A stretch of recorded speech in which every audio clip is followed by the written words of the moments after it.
ಮಂದಾರಗಿರಿ ಬೆಟ್ಟಕ್ಕೆ ಬಂದ್ರೆ ಎಲ್ಲರಿಗೂ ಲೈಫ್ ಟು ಎಕ್ಸ್ಪೀರಿಯನ್ಸ್ ಚಾನೆಲ್ನ ಸಬ್ಸ್ಕ್ರೈಬ್ ಮಾಡಿ ಹಾಗೆ ನಿಮ್ಮ ಫ್ರೆಂಡ್ಸ್ ಜೊತೆಗೆ ಶೇರ್ ಮಾಡಿ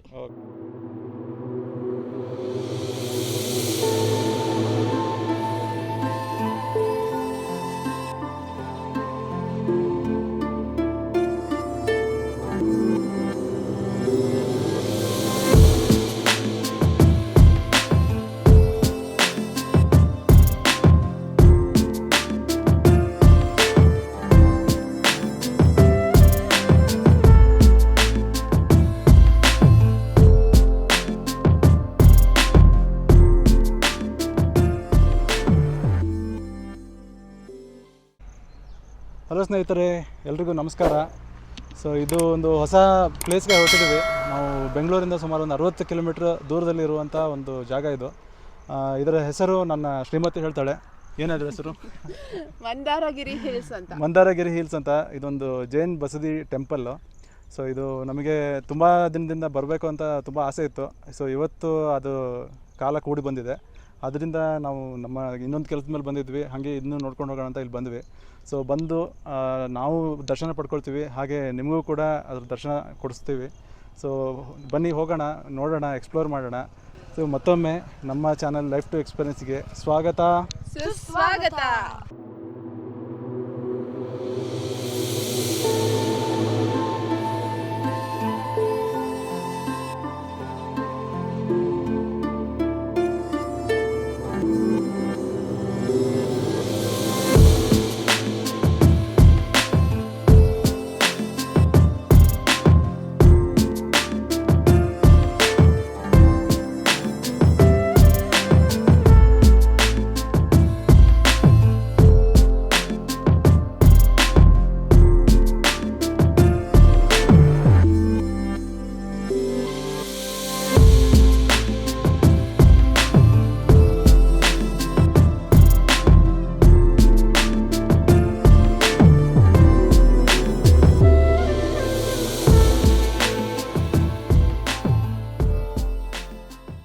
ದೇವಸ್ಥಾನದ ಮುಖ್ಯ ದ್ವಾರದಲ್ಲಿ ಒಂದು ಟಿಕೆಟ್ ಕೌಂಟರ್ ಇದೆ. ಅಲ್ಲಿ ಪ್ರತಿಯೊಬ್ಬರಿಗೂ 10 ರೂಪಾಯಿ ಶುಲ್ಕವನ್ನು ವಿಧಿಸಲಾಗುತ್ತೆ.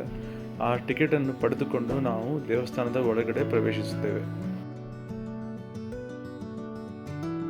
ದೇವಸ್ಥಾನದೊಳಗೆ ಪ್ರವೇಶಿಸುತ್ತಿದ್ದಂತೆಯೇ ನಮಗೆ ಮೊದಲು ಸಿಗುವುದು ಮುನಿಚರಣ ಅಂತ. ಇಲ್ಲಿ ಮೊದಲ ಬಾರಿ ಜೈನ ಮುನಿಗಳು ಬಂದ ಸ್ಮರಣಾರ್ಥವಾಗಿ ಈ ಪಾದಗಳನ್ನು ಇಲ್ಲಿ ಇರಿಸಲಾಗಿದೆ. ಈ ದೇವಸ್ಥಾನವು ಜೈನ ಸಮುದಾಯಕ್ಕೆ ಒಂದು ಮುಖ್ಯವಾಗಿ ಇರುವಂತಹ ತೀರ್ಥಸ್ಥಳ. ಇಲ್ಲಿ 12ನೇ ಶತಮಾನದ ದೇವಸ್ಥಾನಗಳಿವೆ. ಅದರಲ್ಲಿ ಮೊದಲನೇದಾಗಿ ಇರುವಂಥ ದೇವಸ್ಥಾನದಲ್ಲಿ ಯಾವುದೇ ಥರ ಮೂರ್ತಿ ಪೂಜೆ ನಡೆಯುವುದಿಲ್ಲ. ಆದರೆ ಇನ್ನು ಉಳಿದ 3 ದೇವಸ್ಥಾನಗಳಲ್ಲಿ ಚಂದ್ರಪ್ರಭಾ, ಪಾರ್ಶ್ವನಾಥ, ಸುಪಾರ್ಶ್ವನಾಥ ಅಂತ 3 ತೀರ್ಥಂಕರನ್ನು ಪೂಜೆ ಮಾಡಲಾಗುತ್ತದೆ. ಇದೇ ಚಂದ್ರಪ್ರಭಾ ಸ್ವಾಮಿ ದೇವಸ್ಥಾನ.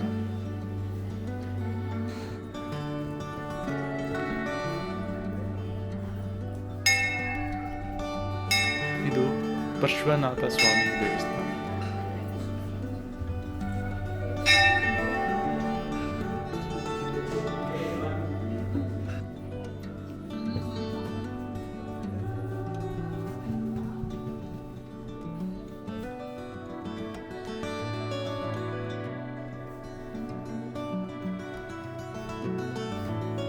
ನೀವು ಇಲ್ಲಿ ನೋಡ್ಬೋದು, ಬುದ್ಧ ಒಂದು ವೃಕ್ಷದ ಕೆಳಗೆ ಕೂತ್ಕೊಂಡು ತನ್ನ ಅನುಯಾಯಿಗಳಿಗೆ ಉಪದೇಶ ಮಾಡುತ್ತಿರುವುದನ್ನು ಇಲ್ಲಿ ಪ್ರತಿಬಿಂಬಿಸಲಾಗಿದೆ.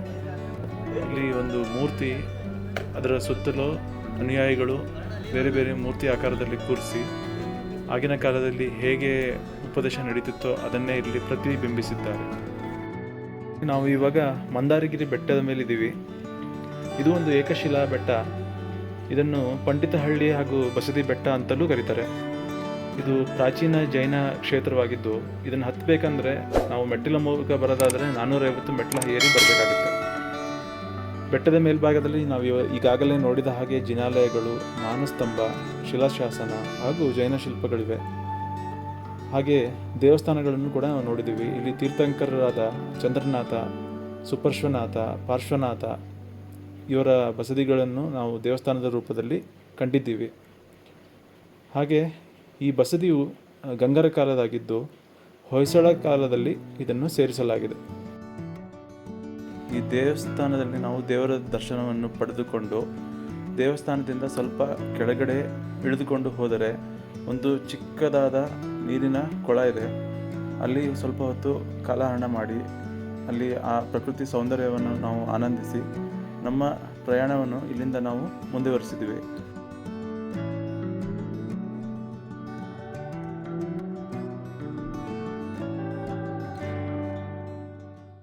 ಹಲೋ ಸ್ನೇಹಿತರೆ, ನಾವು ಇವಾಗ ಬಂದಿರೋದು ಈ ಗುಡ್ಡದ ಹೆಸರು ಮಂದಾರಗಿರಿ ಹಿಲ್ಸ್ ಅಂತ. ಇದು ಬೆಂಗಳೂರಿಂದ ಸುಮಾರು 60 ಕಿಲೋಮೀಟ್ರ್ ದೂರದಲ್ಲಿದೆ. ಸೊ ತುಮಕೂರಿಗೆ ತುಂಬ ಹತ್ತಿರವಾದಂಥ ಪ್ರದೇಶ ಇದು. ಸೊ ಈಗ ನೀವು ನೋಡ್ತಾ ಇರೋದು, ನಾವು ಈಗ ಈ ಮೇಲ್ಗಡೆ ಡೈರೆಕ್ಟಾಗಿ ವೆಹಿಕಲ್ ತೊಗೊಂಡು ಬಂದಿದ್ವಿ. ಬಟ್ 2 ಆಪ್ಷನ್ ಇದೆ. ನೀವು ಕೆಳಗಡೆ ವೆಹಿಕಲ್ ಪಾರ್ಕ್ ಮಾಡಿ ಮೆಟ್ಲು ಹತ್ತಿ ಬರ್ಬೋದು. ಟೋಟಲಾಗಿ 450 ಮೆಟ್ಲುಗಳಿವೆ. ಸೊ ಆ ಮೆಟ್ಲುಗಳನ್ನ ಹತ್ತಿ ಬಂದ್ರೂ ನೀವು ಇಲ್ಲಿರೋ ಸೀನ್ರಿನ ಒಂದು 360 ಡಿಗ್ರಿ ಎಂಜಾಯ್ ಮಾಡ್ಬೋದು. ಅದಲ್ಲದೆ ನಿಮ್ಗೇನಾದರೂ ಅಕಸ್ಮಾತ್ ಹೋಗೋಕ್ಕೆ ಅಲ್ಲಿ ಆಗಲ್ಲ, ನಡೆಯೋಕ್ಕೆಲ್ಲ ಆಗಲ್ಲ ಅಂತಂದರೆ ವೆಹಿಕಲ್ ಇಲ್ಲಿವರೆಗೂ ನೀವು ತೊಗೊಂಡು ಬಂದು ಈ ರೀತಿ ನೋಡಿ, ನಾವು ಮೇಲ್ಗಡೆ ಬಂದುಬಿಟ್ಟಿದ್ದೀವಿ. ಬಂದುಬಿಟ್ಟು ಇಲ್ಲಿ ಸ್ವಲ್ಪ ನೀರೆಲ್ಲ ಇದೆ, ಇಲ್ಲಿ ಆಟ ಆಡ್ತಾ ಕೂತ್ಕೊಂಡಿದ್ದೀವಿ, ನೋಡ್ಬೋದು ನೀವು. ಇಲ್ಲಿಂದ ಸ್ವಲ್ಪ ಮುಂದೆ ಹೋದರೆ ಒಂದು ಬೆಟ್ಟದ ತುದಿಗೆ ಹೋಗಿ ತಲುಪುತ್ತೇವೆ. ಆ ಬೆಟ್ಟದ ತುದಿಯಲ್ಲಿ ಆ ಸೌಂದರ್ಯವನ್ನು ನಿಮಗೂ ಕೂಡ ತೋರಿಸ್ತೇವೆ, ಬನ್ನಿ.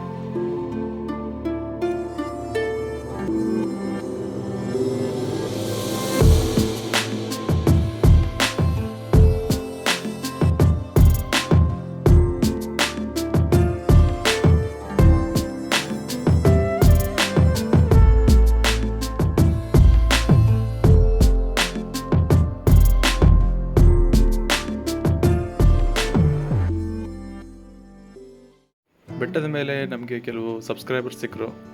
ಥ್ಯಾಂಕ್ಸ್ ಫ್ರೆಂಡ್ಸ್, ನಿಮ್ಮ ಫೀಡ್ಬ್ಯಾಕ್ ನಮಗೆ ತುಂಬ ಇಂಪಾರ್ಟೆಂಟ್. ಸೊ ನಿಮ್ಮ ಫೀಡ್ಬ್ಯಾಕ್ ಏನೇನು ಕೊಟ್ಟರಿ ಅದನ್ನೆಲ್ಲ ನಾವು ಅಳವಡಿಸ್ಲಿಕ್ಕೆ ಟ್ರೈ ಮಾಡ್ತೀವಿ. Thank you. ಸೊ ಸ್ನೇಹಿತರೆ, ನೀವು ನೋಡಿದರೆ ಇಲ್ಲಿ ನಮಗೆಲ್ಲ ಕೆಲವರು ಸಬ್ಸ್ಕ್ರೈಬರ್ಸ್ ಬಂದು ಮಾತಾಡ್ಸಿದ್ರು. ಸೊ ಈ ಥರ ಬಂದು ಮಾತಾಡ್ಸಿದ್ರೆ ನಮಗೂ ತುಂಬ ಖುಷಿಯಾಗುತ್ತೆ. ಇದೇ ರೀತಿ ನೀವು ಕಮೆಂಟೆಲ್ಲ ಮಾಡಿದರೆ ಇನ್ನೂ ಜಾಸ್ತಿ ಖುಷಿಯಾಗುತ್ತೆ. ಸೊ ಇಲ್ಲಿ ನೀವು ನೋಡ್ಬೋದು, ಈ ಪ್ಲೇಸ್ಗೆ ನೀವು ಏನಾದರೂ ಈವ್ನಿಂಗ್ ಟೈಮು ಅಥವಾ ಅರ್ಲಿ ಮಾರ್ನಿಂಗ್ ಬಂದರೆ ಅಂತೂ ಇದು ಸ್ವರ್ಗ. ಇದು ಎಷ್ಟು ಸುಂದರವಾಗಿದೆ ನೋಡಿ. ಸುತ್ತಮುತ್ತಲು ನಾವು ನೋಡ್ತಾ ಹೋದರೆ ಇಲ್ಲಿ ನೋಡಿ, ಇಲ್ಲಿ ರೋಡ್ ಏನು ಕಾಣಿಸ್ತಾ ಇದೆ ನಿಮಗೆ, ಇದು ಆ್ಯಕ್ಚುಲಿ ನೀವು ವೆಹಿಕಲಿಂದ ಬರೋದಾದರೆ ಇದು ರೂಟು. ಅಥವಾ ನೀವೇನಾದರೂ ಸ್ಟೆಪ್ಸ್ ಮುಖಾಂತರ ಬರಬೇಕು ಅಂತ ಏನಾದರೂ ಅಂದ್ಕೊಂಡ್ರೆ 450 ಸ್ಟೆಪ್ಸ್ ಇದ್ದಾವೆ. ಅದನ್ನು ಹತ್ಕೊಂಡು ನೀವು ಬರ್ಬೋದು ಬೆಟ್ಟಕ್ಕೆ. ಸೊ ನೋಡಿ, ಇಷ್ಟೊಂದು ಚೆನ್ನಾಗಿದೆ ಇಲ್ಲಿ. ಇವತ್ತು ನಾವು ಸಂಡೇ ಬಂದಿದ್ವಿ, ಆದರೂ ಅಷ್ಟೊಂದು ಜನ ಇಲ್ಲ. ಸೊ ಶ್ವೇತನಿಗೂ ಯಾರೋ ಬಂದು ಮಾತಾಡ್ಸಿದ್ರಂತೆ. ಅವಳು ಯಾವ ಚಾನಲ್ ಅಂತ ಹೇಳೋದ್ರೊಳಗಡೆ ಪ್ಲೀಸ್ ಅಂತಾನೆ, ಅಲ್ಲ ನಮ್ಮ ಚಾನಲ್ ಹೆಸರು ಲೈಫ್ ಟು ಎಕ್ಸ್ಪೀರಿಯನ್ಸ್, ಪ್ಲೀಸ್ ನಂಬಿ ಅಂತ ಹೇಳೋಣ ಅಂತಿದ್ದೆ. ಅಷ್ಟೊತ್ತಿಗೆ ಹೋಗ್ಬಿಟ್ರು ಅವರು. ಕೇಳಲಿಲ್ಲ ನೋಡಿ. ಇದು ಯೂಟ್ಯೂಬ್ ವಿಡಿಯೋ ಮಾಡ್ತಿದ್ದಾರೆ ಅಂತ ಮಾತಾಡ್ಕೊಂಡು ಹಂಗೆ ಹೋಗೇ ಬಿಟ್ರು ಅವರು. ವಿಡಿಯೋಸ್ನೆಲ್ಲ ಲೈಕ್ ಮಾಡಿ, ಶೇರ್ ಮಾಡಿ, ಸಬ್ಸ್ಕ್ರೈಬ್ ಮಾಡಿ ಅಂತ ಹೋಗ್ಬಿಡ್ತೀವಿ. ಕಮೆಂಟ್ಸ್ ಹಂಗೆ ಕಮೆಂಟ್ ಹೇಳ್ತಾನೆ. ಹಾಗೆ ಕಮೆಂಟ್ಸ್ ಮಾಡಿ. Comments is the most important comments is the to most get motivated. ಹೌದಾ? ಇವತ್ತು ಜಗನ್ಗೂ ಒಂದು ಒಳ್ಳೆ ಸರ್ಟಿಫಿಕೇಟ್ ಸಿಕ್ತು. I got the yellow belt in ಕರಾಟೆಯಲ್ಲಿ ಇವತ್ತು ಯೆಲ್ಲೋ ಬೆಲ್ಟ್ ತಗೊಂಡಿದ್ದಾನೆ. ಅದನ್ನು ಮುಗಿಸ್ಕೊಂಡು ನಾವು ಆ್ಯಕ್ಚುಲಿ ಏನು ಮಾಡೋದಪ್ಪ, ಸಂಡೇ ಇವತ್ತು ಎಲ್ಲಾದರೂ ಹೋಗೋಣ ಅಂತ ಅಂದ್ಕೊಂಡು ಈ ಜಾಗಕ್ಕೆ ಬಂದ್ವಿ. ಈ ಜಾಗಕ್ಕೆ ಬಂದರೆ ನಮಗೆ ಒಂಥರ ಮೈಂಡ್ ಎಲ್ಲ ಬ್ಲ್ಯಾಂಕ್ ಆಗಿದೆ. ಅವರೇ ನಮ್ಮ ವ್ಯೂವರ್ಸು ನೋಡ್ತಾ ಇದ್ದಾರೆ ನೋಡಿ, ಅವರೇ ನಮಗೆ ಭೇಟಿಯಾಗಿದ್ದಿಲ್ಲಿ.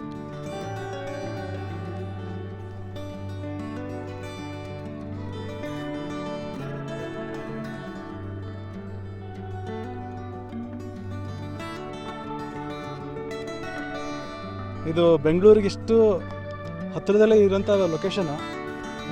ಹೇಳಬೇಕಂತಂದರೆ ಸ್ವಲ್ಪ ಅನ್ಎಕ್ಸ್ಪ್ಲೋರ್ಡ್ ಅಂತಲೇ ಇದೆ ಅಲ್ವಾ?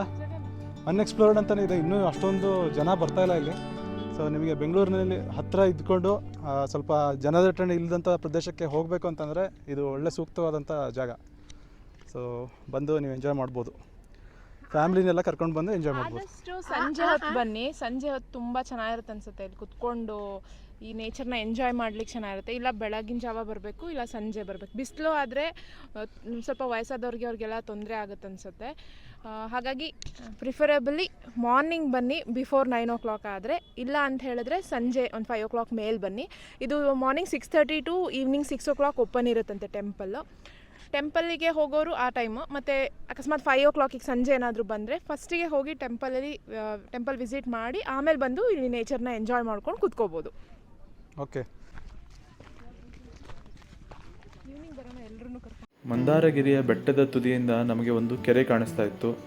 ಆ ಕೆರೆ ಹೆಸರೇ ಮೈದಾಳ ಕೆರೆ ಅಂತ. ನಾವು ಬೆಟ್ಟದಿಂದ ಕೆಳಗಡೆ ಇಳಿದು ಬಂದು ಕೆರೆಯ ಹತ್ತಿರ ಬಂದಿದ್ದೇವೆ. ನೋಡೋಣ ಕೆರೆ ಹೇಗಿರುತ್ತೆ ಅಂತ. ಇಲ್ಲಿ ನಮಗೆ ಕೆಲವು ಹಳ್ಳಿ ಮಕ್ಕಳು ಪರಿಚಯವಾದರು. ಅವರನ್ನು ನಿಮಗೂ ಕೂಡ ಪರಿಚಯ ಮಾಡಿಸ್ತೀವಿ, ಬನ್ನಿ ನೋಡೋಣ.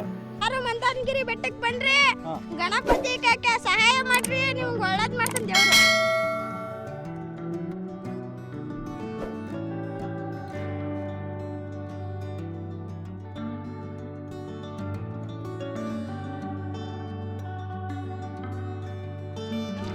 ನೋಡಿ ಹಳ್ಳಿ ಮಕ್ಕಳು ಆಟ ಎಲ್ಲ ಹೇಗಿರುತ್ತೆ ಅಂತ.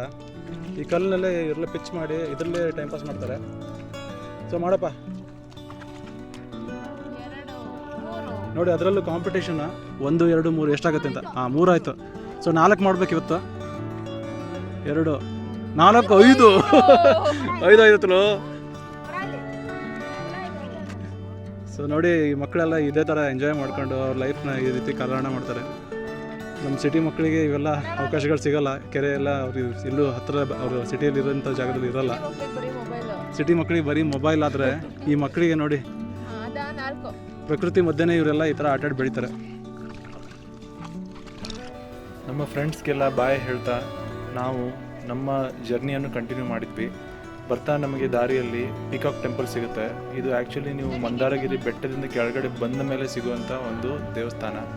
ಸೊ ಬನ್ನಿ ನೋಡೋಣ ದೇವಸ್ಥಾನದಲ್ಲಿ ಏನೇನಿದೆ ಅಂತ.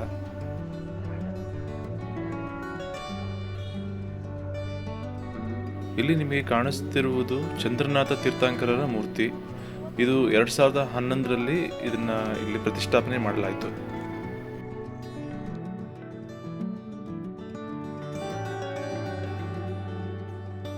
ಸೊ ಸ್ನೇಹಿತರೆ, ನೋಡಿದ್ರಿ ನೀವು ಅಲ್ಲಿ ಕೆತ್ತನೆಯನ್ನು.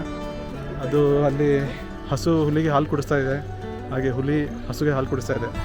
ಇದು ಬೇಸಿಕಲಿ ಏನು ಪ್ರೆಸೆಂಟ್ ಮಾಡುತ್ತೆ ಅಂತಂದರೆ, ವೈಲೆನ್ಸ್ ಮಾಡ್ದಂಗೆ ಎಲ್ಲ ಜೊತೆಗೂಡಿ ಹೋದರೆ ಸ್ಟಿಲ್ ನಾವು ಬದುಕ್ಬೋದು ಅನ್ನೋಕ್ಕೆ ಒಂದು ಪ್ರತ್ಯಕ್ಷ ಸಾಕ್ಷಿ ಅದು. ಸೊ ಅದನ್ನೇ ಅವರಲ್ಲಿ ಪ್ರತಿಬಿಂಬಿಸ್ತಿದ್ದಾರೆ. ಅದನ್ನು ನಾವು ನೋಡಿ ನಮ್ಮ ಜೀವನದಲ್ಲಿ ಕೂಡ ಅಳವಡಿಸ್ಕೊಂಡ್ರೆ ತುಂಬಾ ಒಳ್ಳೆಯದು ಅಲ್ವೇನು ಶ್ವೇತಾ? ಸೊ ಇಲ್ಲಿ ಈ ಸ್ಟ್ರಕ್ಚರ್ ನೋಡ್ಬೋದು. ಹೊಸ ಒಂದು ದೂರದಿಂದನೇ ನಮಗೆ ಚೆನ್ನಾಗಿ ಕಾಣಿಸ್ತಾ ಇತ್ತು. ಈಗ ಹತ್ತಿರ ಬಂದಿದ್ದೀವಿ. ಸೊ ಏನಿದೆ ಅಂತ ಎಕ್ಸ್ಪ್ಲೋರ್ ಮಾಡ್ಕೊಂಡು ಬರೋಣ.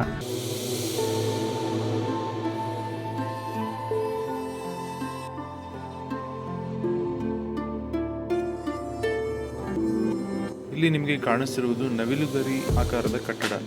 ಇದರ ಅಳತೆ 81 ಅಡಿ. ಇದು ಜೈನ ಸಮಾಜದಲ್ಲಿ ಮೊದಲನೇ ಬಾರಿಗೆ ಈ ರೀತಿ ಕಟ್ಟಡವನ್ನು ಅವರು ಕಟ್ಟಿಸಿದ್ದು.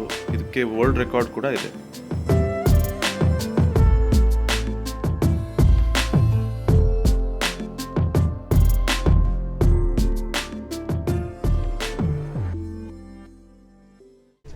ಸೊ ಆ ಸ್ಟ್ರಕ್ಚರ್ ಏನು ಅಂತ ಕುತೂಹಲದಿಂದ ನಾವು ಹೋಗಿದ್ವಿ. ಅದು ಆ್ಯಕ್ಚುಲಿ ಗುರು ಮಂದಿರ ಅಂತ. ಅಲ್ಲಿ ಬೇಸಿಕಲಿ ಏನು ಮಾಡ್ತಾರೆ ಅಂತಂದರೆ, ಧ್ಯಾನ ಮಾಡಲಿಕ್ಕೋಸ್ಕರ ಅದೊಂದು ಮಂದಿರವನ್ನು ಕಟ್ಟಿಸಿಟ್ಟಿದ್ದಾರೆ. ಸೊ ಒಳಗಡೆ ಹೋಗಿ ಸ್ವಲ್ಪ ಹೊತ್ತು ಧ್ಯಾನ ಮಾಡ್ತಾ ಕೂತ್ಕೊಂಡ್ರೆ, ಸೈಲೆನ್ಸಲ್ಲಿ ಕೂತ್ಕೊಂಡು ಅದು ಧ್ಯಾನ ಮಾಡೋ ಇದೇ ಬೇರೆ ಇರುತ್ತೆ. ಸೊ ಸ್ನೇಹಿತರೆ, ನೋಡಿದ್ರಿ ನಾವು ಒಳಗಡೆ ಹೋಗಿ ಧ್ಯಾನ ಮಂದಿರದಲ್ಲಿ ಹೋಗಿ ನೋಡ್ಕೊಂಡು ಬಂದ್ವಿ ಆ್ಯಕ್ಚುಲಿ. ಬಟ್ ಫೋಟೋಗ್ರಫಿ ಮಾಡೋಕ್ಕಾಗಲಿಲ್ಲ, ಅದು ಅಲೋಡ್ ಇರಲಿಲ್ಲ. ಆದ್ದರಿಂದ ಹೊರಗಡೆ ಎಷ್ಟಾಗುತ್ತೋ ಅಷ್ಟು ಕವರ್ ಮಾಡಿದ್ವಿ. ಸೊ ಇಲ್ಲೇ ಏಕಶಿಲಾ ಮೂರ್ತಿನೂ ನಿಮಗೆ ನಾವು ತೋರಿಸಿದ್ವಿ. ಇದು ನಿಮಗೆ ಧರ್ಮಸ್ಥಳ ಮತ್ತು ಶ್ರಾವಣ ಬೆಳಗೊಳದಲ್ಲಿ ಇರೋಂಥನೇ ಒಂದು ಗೊಮ್ಮಟೇಶ್ವರ ಮೂರ್ತಿ. ಸೊ ಇದೆಲ್ಲ ನಿಮಗೆ ಇಲ್ಲಿ ನಮ್ಮ ಜೊತೆ ನೀವು ನೋಡಿದ್ರಿ ಅಂತ ಅಂದ್ಕೊಳ್ತೀವಿ. ಸೊ ಈ ಪ್ಲೇಸು ಮೋಸ್ಟ್ ಪ್ರಾಬಬ್ಲಿ ನಿಮಗೂ ಇಷ್ಟ ಆಗಿರುತ್ತೆ. ನಾವಂತೂ ತುಂಬ ಎಂಜಾಯ್ ಮಾಡಿದ್ವಿ. ಸೊ ಬೆಂಗಳೂರಿಂದ ಸುಮಾರು ಒಂದು 60 ಕಿಲೋಮೀಟರ್ ದೂರದಲ್ಲಿ ಬಂದುಬಿಟ್ರೆ ಇಷ್ಟೊಂದು ಹತ್ತಿರದಲ್ಲಿ ಫ್ಯಾಮಿಲಿ ಸಮೇತ ಬಂದು ನಾವಿಲ್ಲಿ ಎಂಜಾಯ್ ಮಾಡಿ ಹೋಗ್ಬೋದು. ಇದೊಂದು ಒಳ್ಳೆ ಪ್ಲೇಸು. ನೀವೆಲ್ಲ ನಿಮ್ಮ ಫ್ಯಾಮಿಲಿ ಸಮೇತ ಬಂದು ಇಲ್ಲಿ ಕಾಲಹರಣ ಮಾಡಿ ನೀವು ಒನ್ ಡೇ ಔಟಿಂಗ್ ಅಂತ ಕನ್ಸಿಡರ್ ಮಾಡ್ಕೊಂಡು ಬರ್ಬೋದು. ಸೊ ಹೋಪ್ಫುಲಿ ಈ ವಿಡಿಯೋ ನಿಮಗೆ ಇಷ್ಟ ಆಯಿತು ಅಂತ ಅಂದ್ಕೊಳ್ತೀವಿ. ಇಷ್ಟ ಆಗಿದ್ದರೆ ಪ್ಲೀಸ್ ಲೈಕ್ ಮಾಡಿ ಮತ್ತು ಶೇರ್ ಮಾಡಿ, ಮತ್ತು ಇನ್ನೂ ಸಬ್ಸ್ಕ್ರೈಬ್ ಮಾಡಿಲ್ಲ ಅಂತಂದರೆ ಸಬ್ಸ್ಕ್ರೈಬ್ ಮಾಡಿ. ಸೊ ಇಲ್ಲಿಗೆ ಈ ಜರ್ನಿ ಮುಗಿಸ್ತೀವಿ. ಮತ್ತೊಂದು ವಿಡಿಯೋ ತೊಗೊಂಡು ಮತ್ತೆ ನಿಮ್ಮ ಮುಂದೆ ಬರ್ತೀವಿ. ಅಲ್ಲಿವರೆಗೂ take care and have fun. Bye bye. ನಿಮಗೆ ಈ ವಿಡಿಯೋ ಇಷ್ಟ ಆದರೆ ಲೈಕ್ ಮಾಡಿ, ಶೇರ್ ಮಾಡಿ ಮತ್ತು ಸಬ್ಸ್ಕ್ರೈಬ್ ಮಾಡಿ.